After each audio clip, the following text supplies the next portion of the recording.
Did you know that over a century ago, groundbreaking data visualizations were created to fight racism?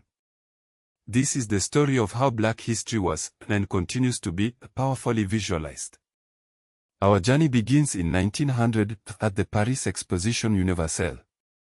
This World's Fair was a showcase of global innovation and culture, but also a stage for imperial powers to display their dominance. Amidst this, a revolutionary project was taking shape, led by W.E.B.DuBois. DuBois, a towering figure in American sociology and civil rights, spearheaded an all-African American team to create a stunning exhibit. Their mission was to challenge racist stereotypes prevalent at the time. How? Through data.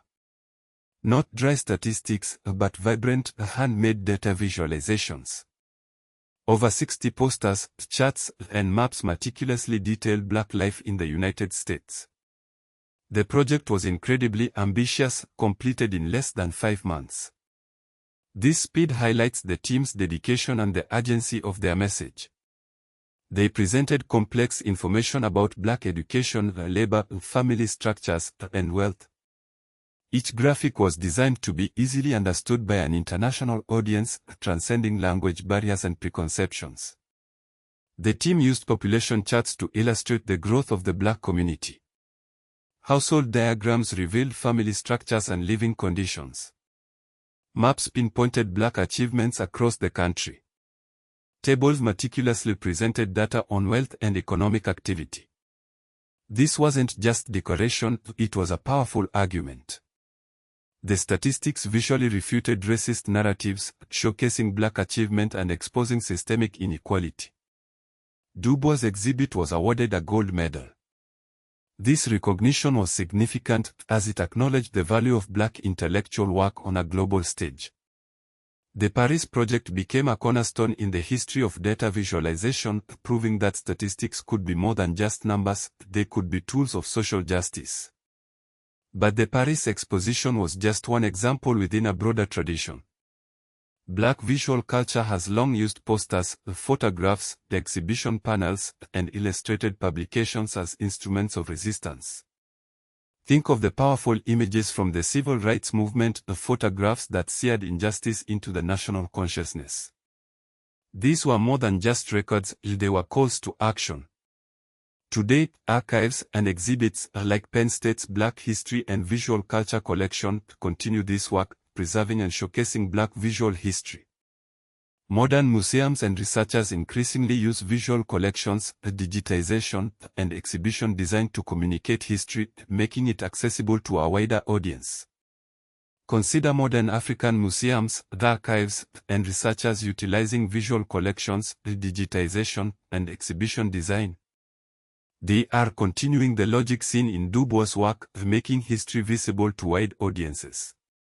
These visualizations are especially vital for documenting migration, labor, education, urbanization, and inequality. It connects the African diaspora and the African continent. The Paris Exposition context highlights how African-descended people were being represented in European imperial settings at the same moment African societies were being aggressively colonized and exhibited to outsiders. DuBois' project was significant partly because it pushed back against that visual regime. It also challenged the dominant imperial narrative at a World's Fair in Paris, one of the major cultural stages of the period. Modern Black history visualization supports public history work across Africa and the diaspora through digitized archives, museum installations, documentary imagery, and educational graphics. However, the history of Black visual representation is also marked by struggle. Black people were often visually misrepresented by outsiders in ways that were exoticizing, racializing, or dehumanizing, especially in colonial exhibition culture. This makes DuBois' work even more vital.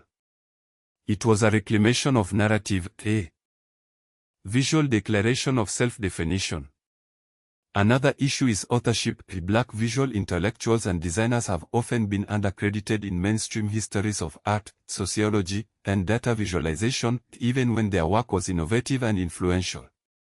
Recognizing their contributions is essential to understanding the full scope of Black visual history. The broader archive of Black visual history is incomplete because many materials were not preserved equally, especially materials produced by marginalized communities or outside elite institutions.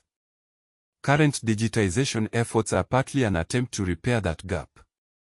Also, there is an interpretive controversy in modern scholarship about how to classify DuBois charts. They are simultaneously artworks, sociological documents, and data visualizations. Different fields emphasize different aspects of their meaning. So, next time you see a powerful image depicting Black history, remember the legacy of W.E.B.DuBois and the enduring power of visual storytelling.